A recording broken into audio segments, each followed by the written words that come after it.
Good afternoon and welcome to the Skillathon session for Samurai Phase 2 of Skillathon.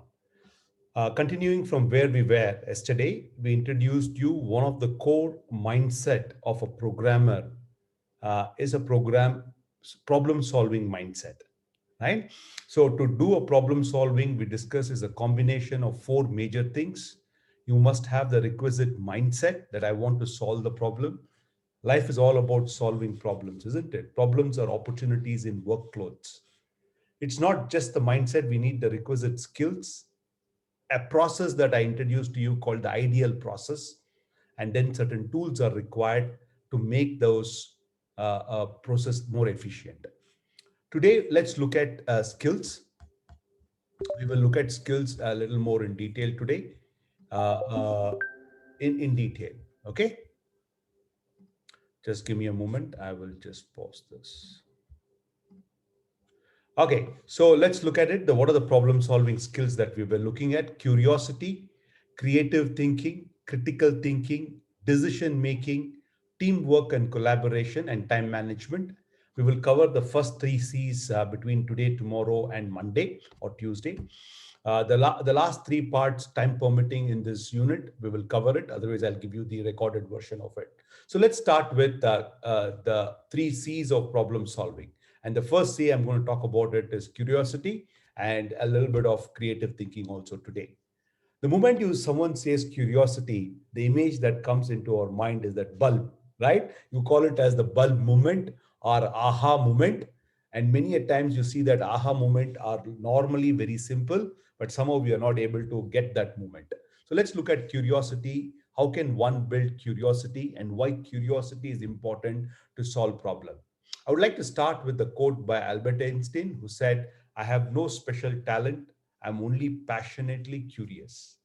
So if this one of the greatest scientists in this world is saying that I don't have great talent, it is only passionately curious, it's sending us a strong signal that if we develop curiosity, our productivity, our ability to do many things would be much better.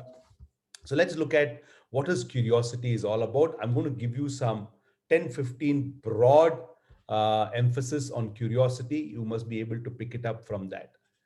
What are the curious things about curiosity? Let's look at each one of them. When you're curious, what happens to you, what happens to your work, and what happens to your life? That's what we are looking at when you be curious. First and foremost, curiosity is the wick in the candle of learning. It's a brilliant analogy here by William Arthur Ward. He said that you may have a nice candle, but if you don't have a wick, it never burns, right? So if you don't have that curiosity, why this problem is being solved this way? Why is the teacher telling us to solve it this way? Why teacher is saying that data structures algorithm is key to learn, be a successful programmer? Or why in the morning scrum, Rupul and Yogesh said that if you don't have the requisite communication skill, it doesn't matter how much of technical knowledge you have. That's the curiosity. Curiosity to ask why. Why is all about curiosity. So if you want to really improve in your learning, start building this wick, and this wick is curiosity. And curiosity is one of the great secret to happiness. And you will see that people who are curious, they're generally happy because they never get bored. They may find interesting in anything and everything around them. That's the beauty about curious. And generally a child is happy because the child is very curious. And you will see that as the child grows, the curiosity drops, and then the happiness becomes a big question, right? So, if you want to remain really happy, build curiosity, anything and everything. You can't say that I'll be curious only about the stars and the moons. I can be curious about anything. Just you look at the pencil in front of you, you can start looking at, hey, Apsara. Apsara has been there for such a long period of time. Natraj pencils in India is synonymous with pencil. How is it a brand like pencil can last so long? What made that brand so popular in India? Curiosity. And today, to get information, it's not at all difficult. 20 years back, if you have to get information, you have to go to the library or talk to people in that field. Today, you put Natraj pencil, the entire history of Natraj pencil comes, right? So be curious. Curiosity makes us happy. Curiosity makes us remember. It is absolutely true. I keep telling about my uncle of mine, 83 years of age, who just passed away in the month of January last month. He, even at 83, he was so curious about anything and everything that I do. He was curious about income share agreement. He was curious about pay after you get placed. He was curious about student non BTech background pursuing coding as a career. He was very curious. That is why every time that I meet him, he could pick up a discussion which has happened 2 3 months back, and he says that how is that new batch of Android program is happening, how is this is happening. I think at 83 years, if he has to remember what Masai School is doing and what I am doing, it's because of his curiosity. And as I told you, because you're curious, you will search and discover. And today there is nothing that you cannot discover. Everything is available if you have the requisite skills. Either you go through the Google or the ways in which you do it, you can discover anything and everything. But that curiosity is very important. And people, remember this, the root of creativity is because curiosity.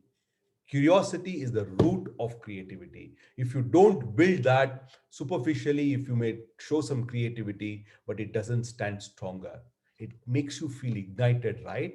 Let's look at why that company is doing well. Let's look at why is that particular college is difficult to get in. Let's look at it, which tech stacks makes it very popular. Curious. Why should I learn Python? Why should I learn full stack? Why should I build team working skills? Why is remote working, remote collaboration is important? Curiosity makes us ignited. So, one simple phrase for curiosity: I am interested in everything. I think that's what makes you can be the depth of interest can vary and the width might vary, but you must be interested in everything. That's what makes it. And curiosity also makes a very good story. And you will see that when you reflect back, and what made you really successful is that curiosity. And if people generally, entrepreneurs are very curious after kids, after people who innovate things, entrepreneurs are very curious because they keep asking this question. And Eleven Roosevelt said it beautifully. I think at child's birth, if a mother could ask a fairy godmother to endow it with the most useful gift, and that gift should be curiosity, because curiosity makes so things look completely different. And you will see that you will go after. There was a survey done by SurveyMonkey CEO himself, because he believes curiosity is getting dwindled in the current generation, including organization. And he did this survey across 5 countries, and 23,000 people participated in this survey, which had 16,000 employees and 1,500 top executives. There were many questions asked, few findings of the survey I'm sharing with you. The survey gave it very clearly. As you all know, that automation, artificial intelligence is the talk of today's context, and they're saying that artificial intelligence is going to take away the jobs. And the survey also says that if a one thing that the machine can't do is it can't be curious. Machine can't ask questions. Machine only execute what you input, right? So when you stay curious, it gives an edge to tackle artificial intelligence and automation. So if you stay curious, you will find a way out to upskill yourself and stay relevant. And there is a lot of link between curiosity and wages. Yes, they said that 49% of the top executives said that because I am curious, I'm getting paid better. And similarly, individual contributors also said, if you have any ambitions of growing up the ladder, staying relevant in the job, make sure you stay curious. But having said that, what is stifling curiosity? What was supposed to be a natural phenomena? What is stifling curiosity? There are many people to be blamed. I think to start with the society. I think society more so a developing society like a country like India, we don't really encourage curiosity. The child is so curious, but the parents say that, hey, don't ask question. That is how it needs to be done. And he's shunted at home. His curiosity is being shunted in schools. Curiosity is shunted when he goes to work, right? And because of this, the curiosity gets stifled and he stops asking why, and he will be more interested in asking what to do. Rather than why to do, you'll start asking what to do. But having said that, why to be asked in the right context? Why not to provoke others, right? Why is basically you're curious to know so that you can do it better, not about pinpointing others. That is the difference in the way you ask, right? Many a times, if you don't ask the right question at the right time in the right way, it can have negative impact on you. So asking the right question in the right time in the right way is equally important. So the fundamental to stay curious is two things, friends. You need to ask questions to yourself and ask questions to others as an adult. As a child, it keeps asking questions to whoever it meets, right? Mother, brother, sister, everyone. Why should I drink milk? Why is the sky blue? Why should I pray to God? Why should I stop watching TV? Why should I sleep now? The child is so curious. The study shows that typically a child asks 300 questions a day. And do you know how many questions adult ask? Anybody? Can you chat on here and tell me what could be the wild number? How many questions? 10. 10 would be really good. It could be in one or two questions that we ask. Typically, we keep doing what needs to be done rather than why. Bhargav, if you're asking 10%, that is really good, right? So we don't ask questions because we have got ingrained in that process of not asking it. And typical barrier to asking questions are two things. One, you don't get a real answer when you ask, or the fear of looking stupid. Many people don't participate in chat box because they fear of looking stupid, whereas the child has no fear. It says that, and it, in fact, it enjoys, right? When it asks some question, and if the parents laugh, the child will laugh even more, right? The child doesn't fear being stupid. So that's what I'm saying, friends. In the learning phase, it's perfectly fine to ask question. There is no question called stupid question, but as long you ask the question in the right spirit, not to annoy the teacher, I think you will be able to get the answers. So I read it somewhere very nicely. Always challenge what you see and hear. Ask people and not Google. No, this is an incident that happened some time back at home. I was just reflecting upon, and we were having our dinner, and I asked this question to my elder son, Rahul. And immediately my younger son said that, why ask him, ask Google? I said, look, a child who's in sixth standard, it's almost a year back, is saying that don't ask people, ask Google, getting so comfortable. So this is what is likely to lead to. The only challenge with Google is it shows up only those answers which are being prominent, right? So many a times asking people is good. So my request to all students at Masai School is, hold on to your inner child. Hold on to your inner child. Keep asking these curious questions, and in the right way. That's very important. Otherwise, you will annoy the other person. And curiosity will conquer fear even more than bravery will.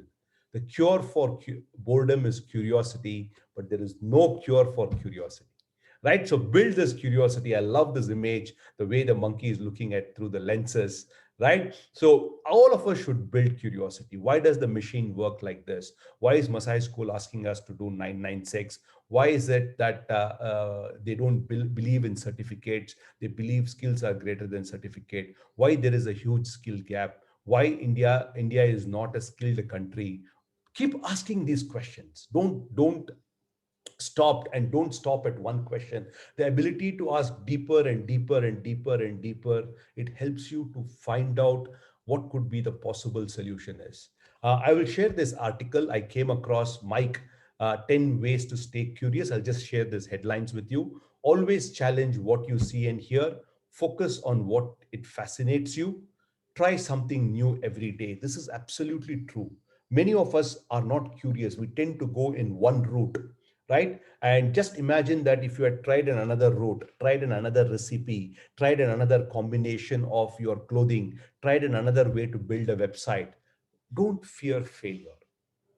uh, Learn to ask good questions. I think we have done a detailed discussion on question. Don't judge the man by the statements he makes, judge him by the questions he asks, said Winston Churchill, right? To ask may be a moment of shame, but not to ask and remain ignorant is a lifelong shame. Become perpetually curious. There should not be a word called boredom. And this is something that I have seen in few people. One is my uncle, the other one is my ex MD, Ravi, is 66 years. I've never seen a moment he says, I'm bored. Why? Because he's always curious, always believe in working hard, always believing improving what he is doing, right? Get some exercise and stay vigilant.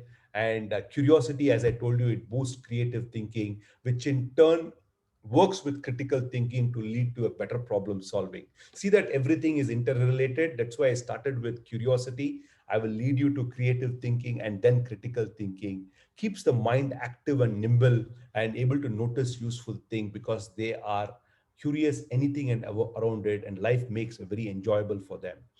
I don't have any special talent. I'm only passionately curious.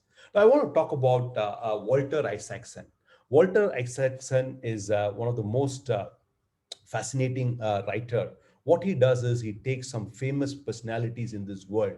He has written book around Steve Jobs. He has written book around uh, uh, uh, Benjamin Franklin, and recently he published a book on Leonardo da Vinci. Uh, Anyone can recollect this name, Leonardo da Vinci? Right? Okay. Now, Da Vinci, whatever way the Italian pronounce it, he is behind the two world's most famous painting, Mona Lisa and The Last Supper. Now, you'll be surprised. He was not just a painter. He was architect. He was a craftsman. He was also an engineer, and he was even inventor, of course. And he was also a physicist. And you will see that I'm going to share a short video by Leonardo da Vinci, book by Walter Isaacson. I would strongly recommend if you want to build. He also wrote Walter Isaacson also wrote a book on Newton. Also, he writes about all fascinating people to find out what makes them so successful. So let's look at Leonardo and let's look at this video. Okay. Best-selling author Walter Isaacson has written biographies of people with great minds like Albert Einstein, Benjamin Franklin, and Steve Jobs. Isaacson is here with his new book. It's called Leonardo da Vinci, as you know by now. It's published by Simon & Schuster, which, by the way, is a division of CBS. Walter Isaacson, welcome. Hey, Gail. Boy, it is so great. Welcome. It's so great to see the history of Leonardo da Vinci that crosses all genres. But let's talk about Leonardo, because you describe him as a man of eye-catching beauty. I like that phrase. Flowing golden curls, muscular build, good physical strength, and a genius, but a different kind of genius, you said. Throw up Vitruvian Man, that wonderful drawing. I think you have said it that there. was his self-portrait. And I think that's a self-portrait of him. It fits his description totally, and it is an icon of connecting art and science.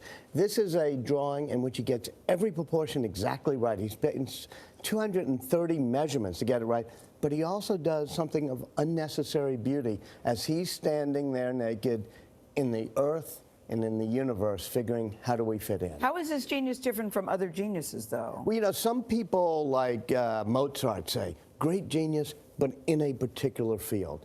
To me, what's interesting is when you can cross fields. He thought of himself as an engineer, a scientist, an anatomist, somebody who loved geology. His notebooks are filled with all of his love of math and science and nature, but also art. And so I think real creativity comes when you can see the cross currents of nature as opposed to getting all siloed. He was an expert in so many things, and yet he had no formal education. I think he was lucky. He was lucky to be born out of wedlock, which meant he couldn't go to the university. So he became what he called, you know, a self-taught person. He became a disciple of experiment and experience. And this is the beginning of the scientific method in a way where people say, well, let me test the wisdom I've been given. So he born just as the printing press comes about, Gutenberg, and he just reads everything. And he's the person in history who wanted to know the most about everything you could possibly know. It's almost the Aristotelian method in some ways, but you write about his to-do list. Sometimes my husband makes fun of my to-do list. But the great thing, we can learn from Leonardo. Make a to-do list. I love that you say the to-do list. He just wrote about what is this? Figure out this. Why is the sky blue? What does the tongue of a woodpecker look like? Every day we get a list from him of the things he wants to learn, and it's sort of inspiring. And the book is based on more than 7,000 pages of notebooks. Yeah. What do we learn? What did you learn in the course Well, of the this research cool that we thing, didn't know before? Well, the cool thing about the notebooks is that after 500 years, we can still flip through them and see day by day what he was doing. And fortunately, paper was slightly expensive.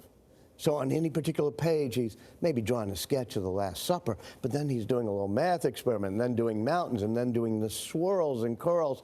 And so you see how his mind leaps across. The paper is jam-packed. I love the Mona Lisa story, though. I mean, look what you have on screen, man. The fetus in the womb is like a, yeah. It's very detailed, too, incredible. Walter. Yeah, beautiful. But when you talk about the Mona Lisa smile, you said that he used to bring in musicians to make her smile. Right. But what I thought was interesting is he would go to the morgue and look at cadavers and Right. peel back to see the formation of a smile. Right. When you ask, what do you find in the notebook? We have page after page of him dissecting the human face, showing every muscle, every nerve, whether the nerve comes from the brain or the spinal cord.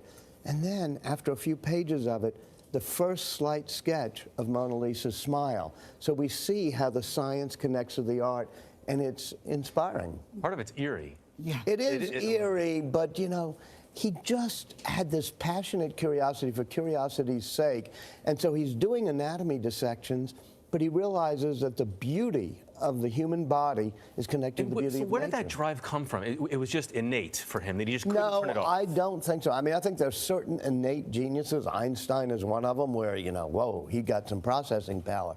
But I think with with Leonardo da Vinci, he pushes himself to just be more curious. As Nora said, you read those lists of things he wants to learn. And so that's why he's a more accessible genius than some of the others I've written about, because we can do that too. We can, like, he would just say, why is the sky blue? It would be in his notebook, and he'd do experiments. You've compared him to Steve Jobs. We've been saying all morning you're going to tell us why the two you see. Well, whenever Steve Jobs would launch a great product, I see all of his products all over your table and in my pocket. Yes. At the end, he would show the intersection of two streets, liberal arts and technology. And he'd say, if you can stand at the intersection of the humanities and science, or of arts and engineering, that's where creativity occurs. To me, that's what Vitruvian Man is all about and Leonardo da Vinci is all about. 10 years of research. You should have made it bigger. Love it. Love it. Well, Nicely Vinci. done. the pictures are beautiful, On too. sale Thanks, today. Simon You're and watching Schuster. CBS this morning. Very nicely done. Best-selling author Walt. So that was about it. There's one more video that I will post it in the channel. You can watch it at whenever you have the free time. Okay, so let's move forward and let's look at how one built curiosity. And we have looked at it, and I want all our students to stay curious. You're still young, you have a long career to go, and I'm sure you can make it rekindle if some of you have stopped being curious. I know life takes a toll on our thinking. It's always perfectly fine to restart where you left behind. So let's look at the second C. We have looked at the first C, the curiosity, and let's look at the second C, the creative thinking. The roots for the creative thinking is curiosity. Let's start on creative thinking. So what is creative thinking? So creative thinking is the power of lateral thinking to create new ideas, new solutions to solve a new problem. It's the power of lateral thinking. See, we have been used to solve it this way. Now, can I solve it in a different way? Can I bring in a different approach, different processes, different people to solve this? It's a special type of information handling. So in the next 20, 30 minutes or so, I'm going to take you through some elements, how one can build creative thinking, right? So it's a vast topic, and creative thinking is one of the person who did substantial amount of work is Edward de Bono. People who are interested in learning more about creative thinking, you can go and search De Bono Institute, who talks about how thinking as a skill that needs to be developed, and it should be taught as a subject at school. So let's move forward. What is creative thinking? Ability to transcend traditional ideas, rules, and pattern, and to create a meaningful new ideas is creative thinking. Ability to transcend traditional ideas, rules, and patterns, and to create meaningful new ideas is creative thinking. One very important aspect of motivation is willing to stop and look at the things that no one else is bothered to look at. The simple process of focusing on things that are normally taken for granted is a powerful source of creativity. right? Such a powerful statement by Edward de Bono. Willingness to stop and look at things that no one else has bothered to look at. Look at it. Probably for centuries, the education has been given in the same way. Somebody thought of it as an income share agreement. Why it has to be like this? Why the student has to pay upfront? Why can't it be, especially in the higher education, the student pays back only when he or she gains meaningful employment, especially if that education or coaching is meant for to being employed. When there is a direct correlation, why can't it be that way? So it is nothing but looking at things no one else has bothered to look at it. We all come to in this world as creative little beings. Creative thinking can be encouraged even in small blocks of time at your desk. Creativity exercise works best when you try a lot of things and then practice one that works for you. This is where many people give it up. What happens in creative thinking is when you try 100 things, two might work. But you have seen that only two which is being worked for him, and you tell him he's genius, he's talented. You don't look at 99 things that didn't work for him, right? So why we may not think creatively? We love to follow routine. I gave you an example, right? From my home to office, I follow the same routine. I follow every day the same routine. So I tend to be less creative. And binary thinking, yes, no, right, wrong. And we are intolerant of our ambiguous views and need for practicality in everything that we do. That is why we may not think creatively. So, can I request you or the group to discuss amongst yourself or think together, think of examples of products or services or ideas that are creative? What I'm going to do is I'm going to put you all into a breakout room, and we have 36 members here. I'm going to make it 5 members per group, okay? Or maybe 8, I'll make it. And I want you to go into the room and think of products, right? Think of products that has been made very creatively, okay? You have 5 minutes for this activity, okay? Thanks. Us and Swiggy, Okay. Zomato. So these are nowadays people mostly, bachelors are mostly depends on Swiggy, Zomato, and we need not to go to a bank to deposit money and draw money. So it is a click Absolutely, button. absolutely. Look And at Google how Maps also, internet banking has people changed, more dependent on. revolutionized, right? Yeah, Internet yes, banking. I yeah, remember yeah, in my childhood, I used to go to the bank to deposit a check, a long queue, or to withdraw money. You need to take the token and wait and yeah, then yeah, collect that money there. It was a big exercise. yeah, Today, yes, you have the apps to pay or ATMs to withdraw. Brilliant. Okay. yeah. Can I have the last group here? Kushbu, Lokesh, Neeraj, and Prashant. Yes, sir. Good afternoon. We basically discussed about two different apps. One is Swiggy and Zomato and how they have connected people to every restaurants, and the Yeah. second one, which we thought was Byju's.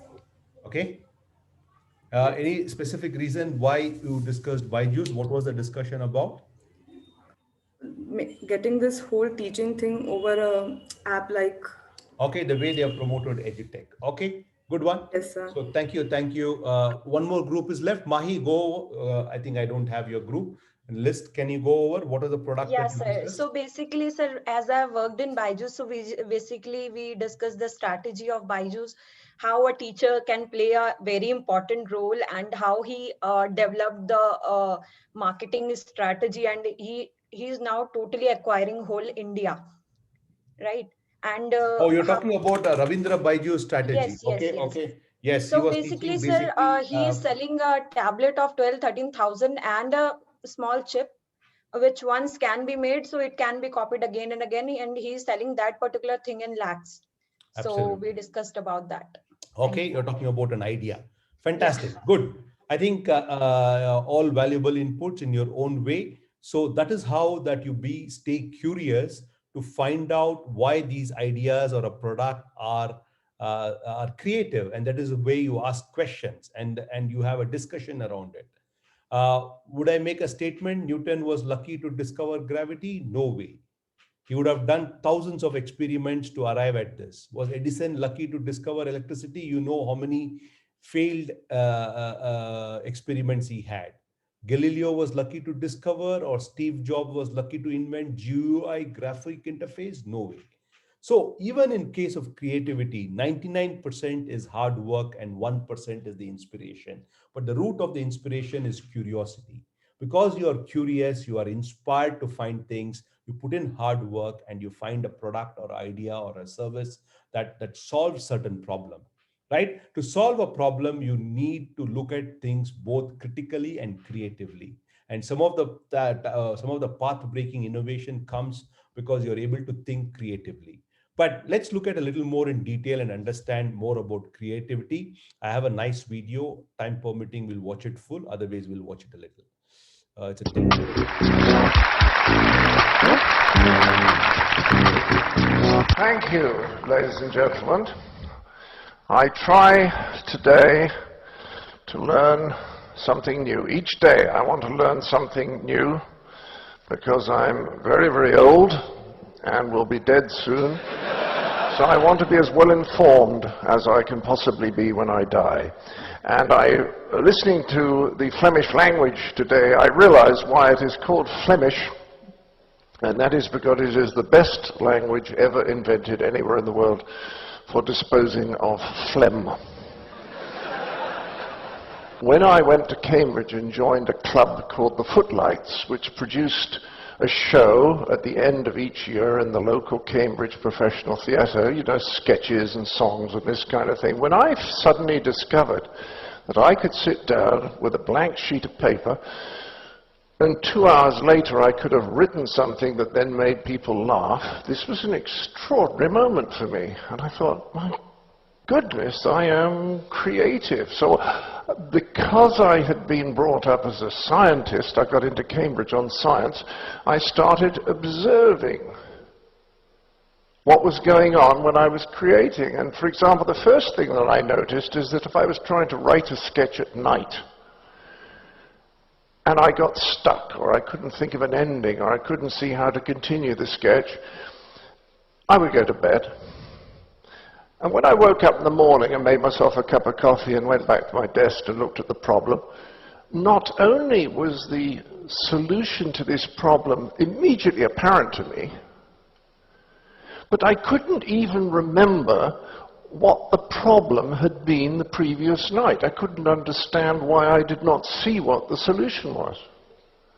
So I began to realize that this business of sleeping on a problem, as we say in the English language, and I think you have a very similar phrase, the idea of working at something, thinking about something, going to bed, and then waking up with a solution, was absolutely extraordinary. And that is actually the key to what I'm talking to you about today. Now, this business of coming to a solution overnight without thinking about it. The next extraordinary experience I had is I wrote a script, and I like this script very, very much. And because I've always been a bit disorganized, I lost it. And I couldn't find it anywhere. And I was pretty disappointed, but I sat down and I forced myself to rewrite it from memory. And it didn't take terribly long, and then I found the original. And fortunately, I was curious enough to compare the two. And what I discovered was the one that I had rewritten from memory was noticeably better than the original that I'd lost.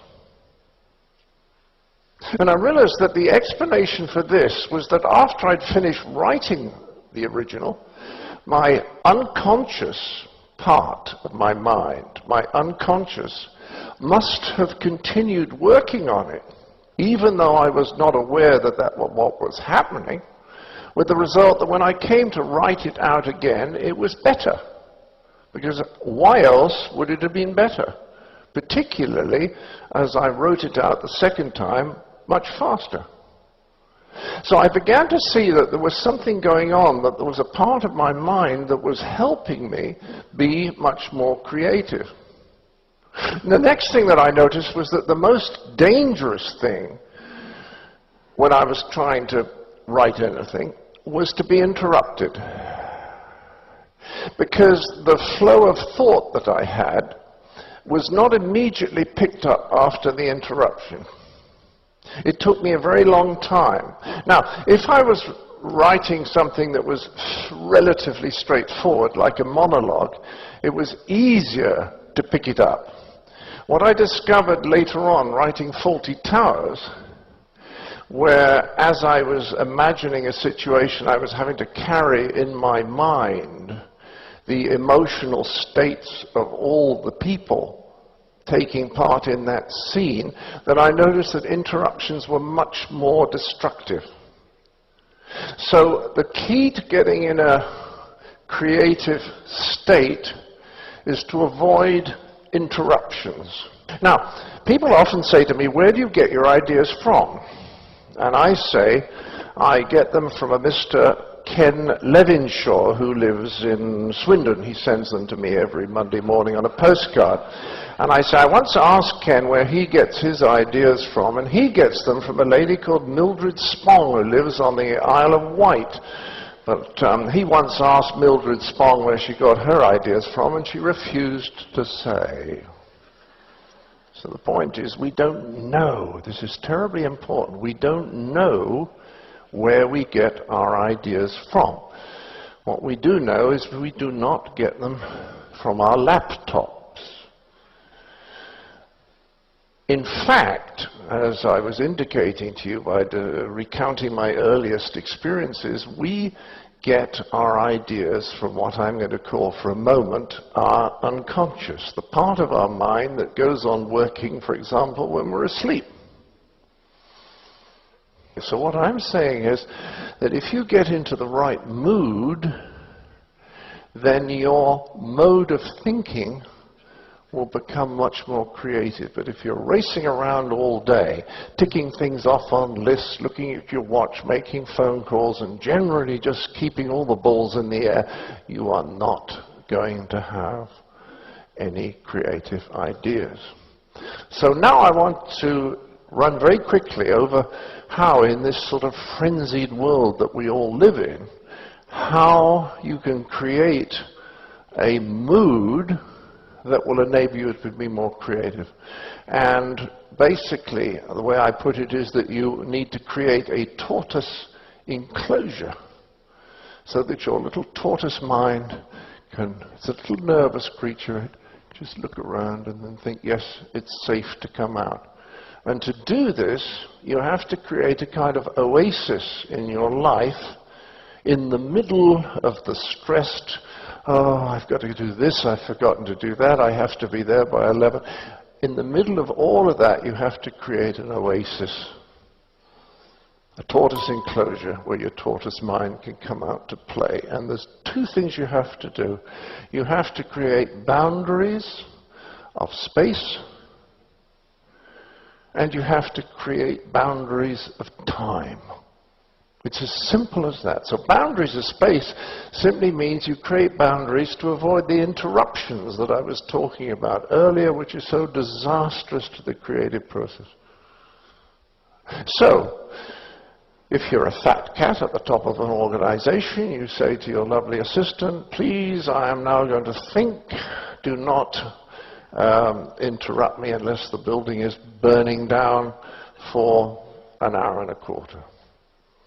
And if you're at the bottom of the hierarchy, maybe you just go out into the park with an umbrella if you're in Belgium, and you just sit there quietly where you are not going to be interrupted, but you create boundaries of space. So what you have to do when you've created boundaries of space where you're not going to be interrupted is you have to give yourself a starting time and a finish time. Because when you do that, you've created an oasis that is separate from ordinary life, and then, and only then, can you play.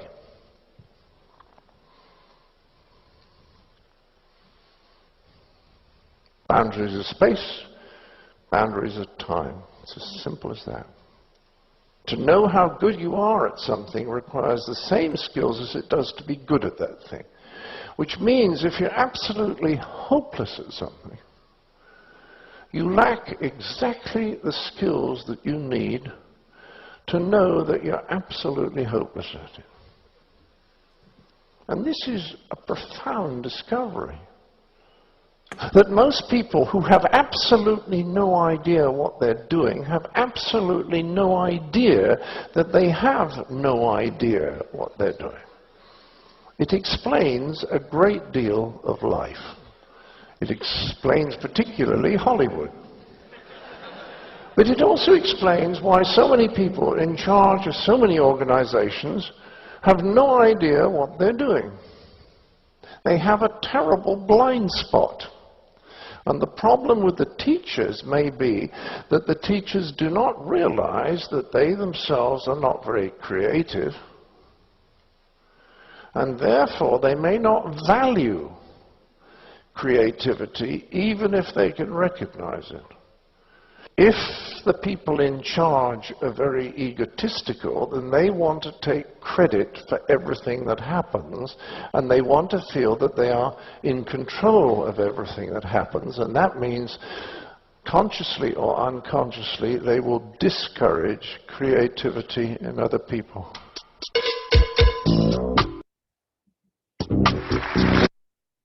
Okay, so quick reaction on the chat box. Did you like that 10-minute video, how to build creativity? Or you got lost? So he says that you must dedicate some amount of time and space in a day that helps you to just pause everything around what you do regularly and start thinking on a problem or what you're curious about, and then you'll be able to find solution to it. It's absolutely true.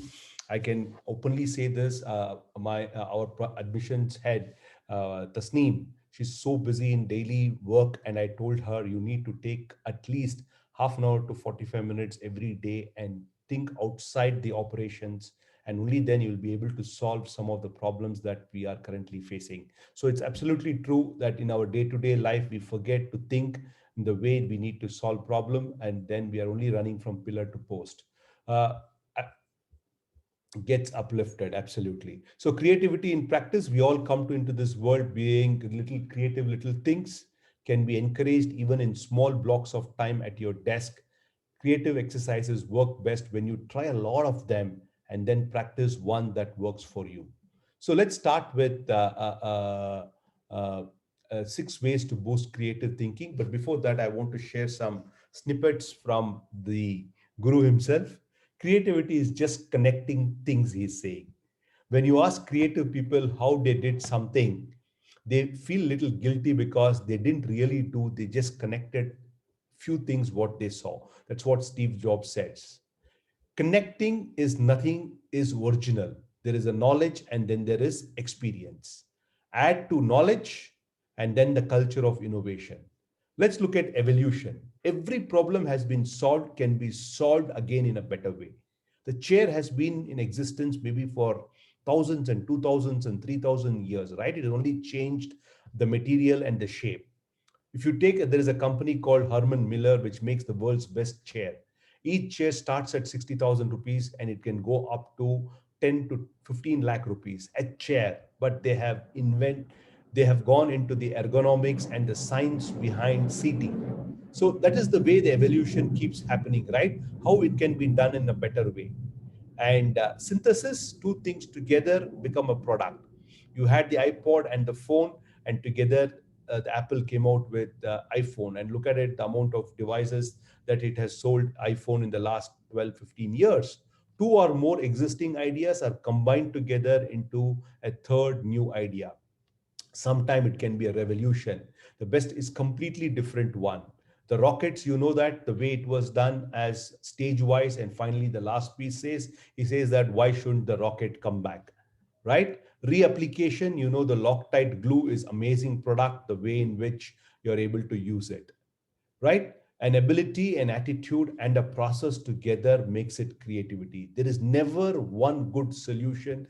There is always solutions. There is always solution. There's never one good solution. There are always solutions, right? There are creative thinking tools, which I'm going to discuss with you. Maybe one or two tools I'll talk about it. The rest we will do it in the tomorrow's session. The first creative tool is called creative pause. This is what he was talking about. There is no problem, but you pause in your thinking because you want to do that. Let's say, for example, how can we increase the number of application in Masai School? How can I make this website faster? How can I make this website more user friendly? How can I make this website more exciting? It's a creative pause. The second kind of creative thinking is focus. I focus on a particular area. Let's say that how do I make students clear the MSAT more effectively? Why is that so many students are failing in the MSAT? Is it because their skills are rusted? Can I make it better? How can we design even more to make it exciting for the participant? The third one is challenge. Why it has to be done this way? Why math has to be tested for people to do web development, or why can't it be done in another way? And that's how you know why the pizzas have to be round. Why should we take only graduates? Why can't we take 12th standard or a diploma and make them web developers? Why not? What are the alternatives? Always you, I think this I found it very useful for me. I'll never take a decision without having an alternative, right? Let's say I want to go for a restaurant, North Indian or a South Indian. North Indian, okay, what are the two North Indian restaurants we should decide between? That's a better way to do it rather than just looking for one and going for it, because the moment you look for alternatives, you start questioning your thought process and it becomes much better. The next one is a concept fan. It is basically like a fan having different direction blades. It has blades. You ask these questions. Now, how do I say solve water problem crisis in Bangalore? I can start with reducing, or I can reuse the water, or recycle the water, or I recreate or regenerate the lake, or revive the lakes or the underwater system. Right now, each one requires different set of activities, different set of action. Similarly, you can look at that. How do I make this website better? Is it to be front end? It has to be back end. Is it UI UX, or should I look at something else? That is the concept fan that we can work out. That random input, seemingly unrelated things, and just put a word around. For example, we are talking about website in terms of the download time taken, opening page, etc. And suddenly I'll put in student experience, right? Or Edward D. Bono invented this word called PO. PO is nothing but provocation. He said there is yes, there is no. The most amazing part is Po. Now you say that I can be a developer. No, I can't be a developer. Let's look at the possibility of me becoming a developer. It's a substitute for an yes or a no.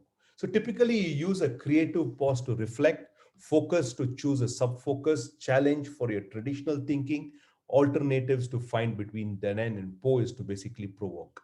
So friends, creative thinking typically involves exploring, deferring the judgment, generating ideas, play with some of the solutions and see whether it works, visualize how it can be done in a better way. Rather than saying yes and no, let's look at Po. All these are the vocabulary that needs to come into your way of thinking. Then you will start approaching problem solving with a creative angle also. I think we were able to cover largely. I will share this video on your chat box. The father of creative thinking, it's the Edward D. Bono.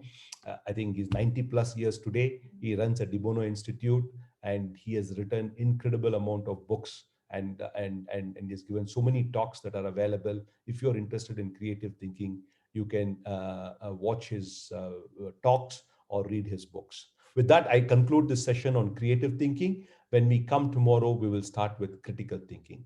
Thank you so much. I think I have overshot by a few minutes. We'll catch up tomorrow. Bye-bye.